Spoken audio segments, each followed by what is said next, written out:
I'm not dumb except when it comes to women. I know. Really aren't most men dumb when it comes to women? I know some of us think they know about them, that they understand them, but do they really? I think not. Like most men, I just try to muddle through and do things as nearly right as I can. Having said that, I believe that is the reason it took me so long to realize I am really dumb when it comes to women and specifically to my wife. I had seen the signs of her disrespect and cheating for nearly 5 months before I decided that if there was smoke there might just be a fire I needed to put out. As the old song went, we got married in a fever hotter than a pepper sprout. I found, wooed, and married Catherine over the course of 1 year in college. I was attending Oklahoma State University at Stillwater majoring in partying when she stumbled into my life. My real major was in hotel and restaurant management. The partying was what I did when I should have been studying. I was also working at Eskimo Joe's, a well-known and popular college hangout, as a bouncer. The bouncers rotated through different stations in the building to do their job. We served at the doors to verify IDs and wandered through the crowd to be sure nothing untoward occurred. There was an upstairs in the bar, and one of us was always stationed near the head of the stairs to keep the drunks from falling down them. I got a quick education on the females of the species while I worked there. I learned which ones would, and which ones wouldn't, and which ones would some of the time, and how to identify each of them. When I manned the post at the head of the stairs, I could overlook much of the lower floor. I watched as the women worked the dumb bastards on the main floor below from my post on the balcony. Some of the women had 2 or 3 of the poor dumb bastards buying them drinks at the same time in hopes of taking them home or to their cars for a little nookie later in the evening. Many of the young ladies would cadge drinks from the dumb men until just before closing time. Usually at the last call or slightly before there would be a large exodus of these women. They would use the pretense of going to the restroom before leaving with the young man who had treated them for the evening to allow them to dart out the back door that opened off the hallway to the restrooms. This, of course, pissed off the men, and many times they had to be counseled by one of the bouncers to calm them down. I knew which of the young women routinely played this game, and as a public service I would warn my friends, or sometimes just a guy I thought was nice and didn't deserve getting shit on about them. Others I just let get taken. Anyway, one Saturday evening after a home game, I was working and watching the drunks make fools of themselves when this absolute goddess stumbled into my arms. Drunk was an understatement for her. She was totally blotto and claimed to not even know where she was. She couldn't find the friends she had supposedly came with, but I understood that. I had never seen her with those women before, and they were one of the worst groups to duck out the back door after drinking free for the entire night. I was pretty sure they were gone. It was after the last call, and they normally darted out when the last call was announced. About that time, with Catherine literally draped in my arms, the man she had been cadging drinks from came up. He glared at me and grabbed her by the arm. "Come on, Callie," he said. "We need to get out of here. I was beginning to think you had disappeared on me." Well, now I knew her name, I thought. I was about to let her go with the young man when she roused somewhat and looked at him with a questioning look on her face. "My name's not Callie, it's Catherine." "Who are you? Why do I have to go with you? Where are Cindy and the other girls?" I was supposed to go with them when the bar closed. The man just pulled on her arm and said, "Callie, Catherine, whatever. I have been buying you drinks all night long and you're coming home with me now." Catherine roused herself once more and tried to stand and jerk away from the man. She looked scared and said, "No, I don't know you and I don't want to go with you. Now leave me alone." The man tried to pull her away once more and she resisted. I decided she really didn't know him and didn't want to go, so I pulled her toward a chair and tried to get between them. "Whoa there, dude," I said. "It looks like the lady doesn't want to go with you. Now why don't you just move along like she asked before we have trouble?" A mask of hatred came over his face and he pushed me. "Back off, asshole. The bitch is with me and we're leaving. Now let it drop if you know what's good for you." I moved back a little, then grabbed his arm and locked it behind his back with a quick twist. He yelled out in pain as one of my fellow bouncers came up. "You have a problem here, Dave." "Nah. The dude here wanted to take the lady with him, but she didn't want to go. He didn't want to take no for an answer, but I think he understands now, don't you?" When I said that, I pulled upward on the butthead's arm a little more, and he yelped in pain once again and rose onto his tiptoes. "Oh yeah, I got it. Just let me go, asshole." I walked the man to the door and out to the sidewalk's edge. I gave him a little push and said, "Okay, beat it, bub. We got your picture now, so don't want to have any more trouble from you, or we'll have to call in security next time." I walked back into the building to see a couple of the waitresses clustered around Catherine. She had passed out in the chair. Damn, now what? I wondered. Patty looked at me and said, Dave, Catherine lives in my dorm. If you'll help me get her back to the dorm and into her room, I can take care of her from there. Well, that's what I did, and that is how I became one of Catherine's favorite people. The next weekend I was working Friday night when the beautiful woman bounced up to me, threw her arms around me, and hugged me before she put a very sloppy and long kiss on my lips. I pushed her back and said, "Oh, what's that all about?" "You saved me last Saturday. Patty told me you kept that asshole from taking me home, then you drove us back to the dorm and helped her get me into my room. I don't know what would have happened to me if you hadn't saved me. I didn't even know him, and my asshole friends did the old drink and dash out the back door at last call trick without me. I was supposed to go with them, but they didn't wait for me, they just took off. I never even heard them call last call, so I missed it. Well, for the next 2 years when I was working, Catherine was always near me for protection. We got to know each other very well and began dating a few months after I saved her. When we graduated, we got married. Catherine is just a little high maintenance. She likes to party and dance, and she likes to eat good food and drink fine wine. That's okay. We have great jobs and no children, so we can afford it. We just can't afford as much as she wants right now, and that pisses her off when I tell her we can't go out until after payday. Several of our arguments about money revolve around the fact my parents are pretty well off.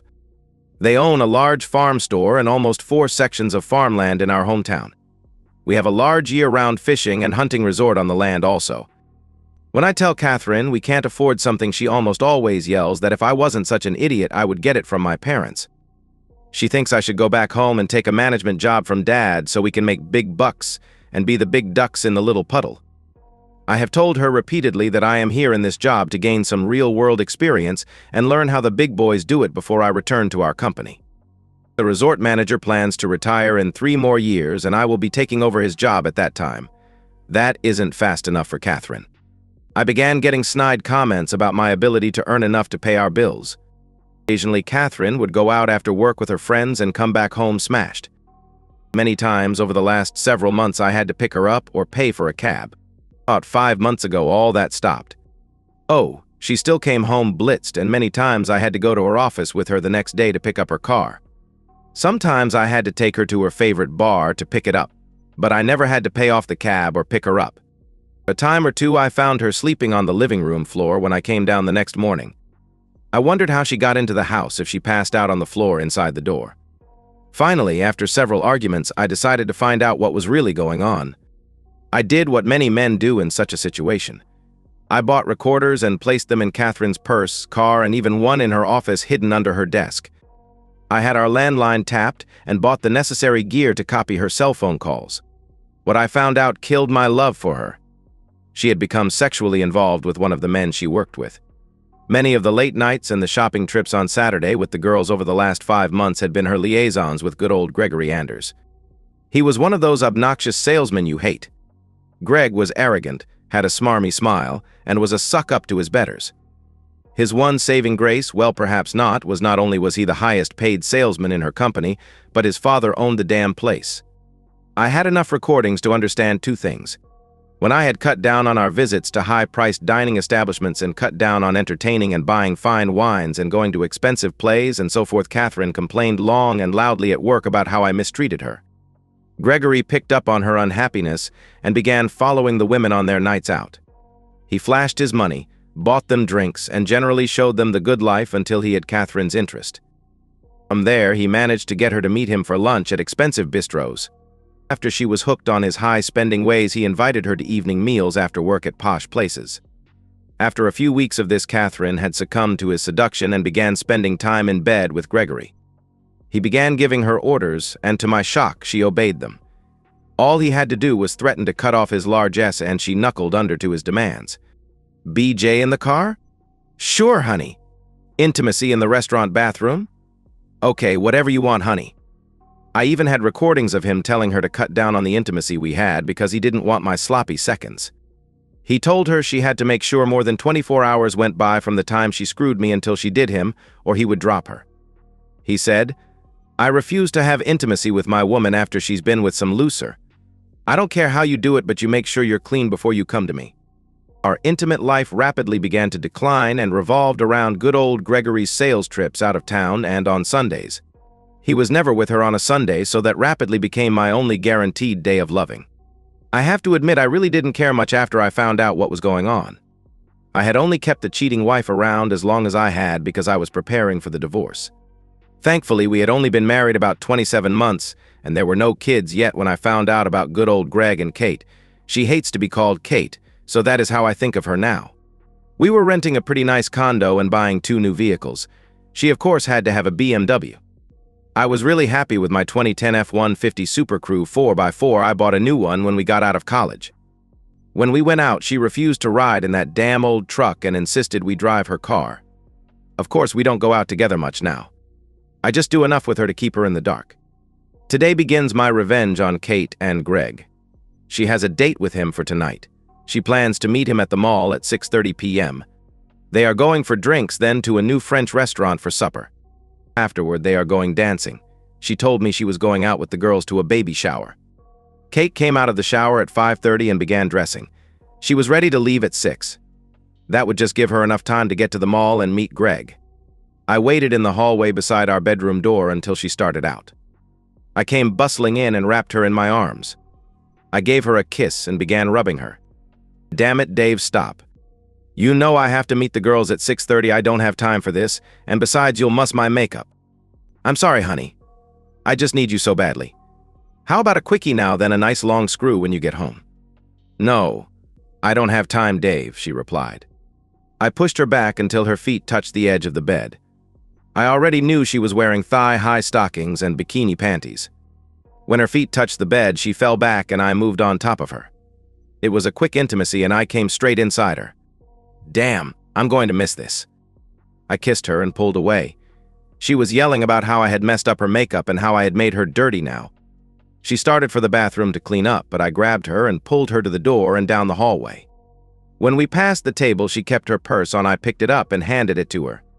I'm sorry I took so long, honey, I said. I really needed that, though. Thank you. Here is your purse. If you hurry, you can still make it, and not be too late. Tell the girls I said hi. You can blame me for making you late. Tell them I apologize. But I need to clean up. I can't go to town like this, she replied. No, you're fine, honey. Hell, this won't be the first time you've run around town all evening like this. We used to do it all the time, remember? No one will ever know. Now go on and have fun, babe. Catherine glared at me and turned toward her car. It was all I could do not to laugh. I sat up waiting on the recording so I could see what asshole thought of getting a dirty wife that night. Oh man, was he pissed at Kate. I heard them kissing and moaning when they went into his condo. There were a lot of rustling sounds, then I heard Kate say, Greg, honey, I'm sorry, but Dave made me make love to him before I left. Let me go and clean up before we go to bed. What? I told you not to let that little guy near my thing when I was going to be in it. I heard a slap and Kate screamed. Now get into the bathroom and clean up. I better not find any stuff in there when you're done. And you can forget about getting eaten before we do our thing. I couldn't hear much else because Kate had apparently left her purse in the living room and they mingled in the bedroom, but I was happy inside. I had pissed old Greggy off and from the sound of it maybe gotten Kate slapped. I hadn't seen a bruise, so I assumed he had just slapped her. The next 2 times I knew Kate was going to be with Greg, I forced her to screw me. In fact, every time she went out from home, I tried to leave a load in her, in case she was really going to see Greg, instead of doing whatever innocent thing I had been told she was going to do. Greg was getting more and more angry because Kate kept coming to him dirty. He called her a cheating wife and other horrible names. Almost every time she was crying before he took her roughly. It was so cool. I messed with her and she left home crying from fear of Greg, then he was mean to her and yelled at her and she cried more. As far as I know, he didn't hit her again after that first time, and I suspect that had only been a slap on the back. Although the last time she was with Greg, she felt bad. I had enough to do and decided that my revenge was over. I set it up to serve her with divorce papers during her Saturday date. I even provided Greg's wife with copies of the notes and photographs I had. No, I didn't have any pictures of them getting dirty, just pictures of them having lunch, dancing, and kissing in his car. It was bad enough. Once or twice Kate stuck out her breasts and spread her legs. I had 2 pictures of her sucking while he was driving the car. I paid extra to have Kate served after she and Greg got to his condo in the city. Actually, it was a condo leased by his father's company for company visitors. Greg and his father both used it for their liaisons with women to whom they were not married. Oh yes, I was also kind enough to send Greg's mother pictures of his father and his secretary fooling around too. Heck, why not be a nice guy? The process server met Greg and Kate in the lobby of the condo. After he served her, he gave Greg a letter I had prepared for him. The process server said to Greg, "I have been instructed to give you this letter, Mr. Anders. Mr. Stevens has outlined his actions for you, so you know what has been going on the last few months and what you can expect when you get home next." In the letter, I explained the documentation I had against him and Kate, and that I had furnished it to his mother and his wife. I also asked him if he liked getting my leavings from Kate. I told him I had made sure that every time she came to him, I sent some of me for him to play in. I'm afraid Greg became so angry he hit Kate. He managed to hit her twice before the security guard grabbed him and pulled him away. I heard this and I heard the guard call for the police and an ambulance for Kate. I felt bad. Yes, I wanted to hurt Kate, but I didn't want her physically injured. I just didn't know Greg would actually try to beat her. About an hour later, I got a call from the hospital. They wanted me to come down and complete some paperwork and bring Kate home. I laughed and said, "Sorry, Ma, I can't do that. Kate and I are getting a divorce and she doesn't live with me. Why don't you call her lover and have him pick her up?" "Oh, well, I suppose I can do that." "What is his name?" they asked. I told her Greg's name and phone number. She was quiet for a moment, then she said, "Sir, I'm sorry, but I can't call Mr. Anders. Your wife is in the emergency room because Mr. Anders beat her badly this evening. I believe he is in jail now, sir." "Okay, here are 2 more phone numbers. Maybe one of them can help." I gave the phone numbers of Kate's parents and one of her 2 best friends. I don't know who picked her up. I never heard from her for nearly 4 days. Wednesday evening, I left work and found Kate waiting by my truck.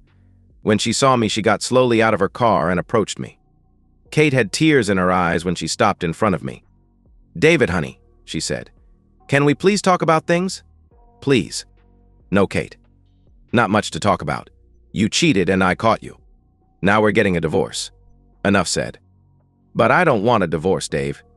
Can't we get over this? I don't have anywhere to go. Please, I need to come home, Dave. I promise I'll be better if you just let me come home and make it up to you." "Nope, not gonna happen, babe. I hear Greggy had to move into your little love nest. Why don't you move in with him and his daddy? I bet they would be glad to take care of you." I walked around Kate and got into my truck. When I closed the door, she was standing there crying. She hadn't moved before I drove out of sight of her. Now comes another thing I didn't understand about women. Kate was working full-time and made almost $36,000 a year. Why didn't she have enough to rent a place like I had? Why did she move into that damn condo with Greg and his father? I don't know. What I did get from the police report is that Greg and his father beat her so badly she died after 3 days in the hospital. She had apparently angered them when she refused to let them DP her. She thought she was Greg's lover and they would marry after the divorce, according to the statement she gave the police before she died. Now I really feel like shit. Kate killed our marriage searching for the good life. I killed Kate with my silly-assed revenge. I looked up and said, "Bartender, gimme another one. Gotta forget this shit."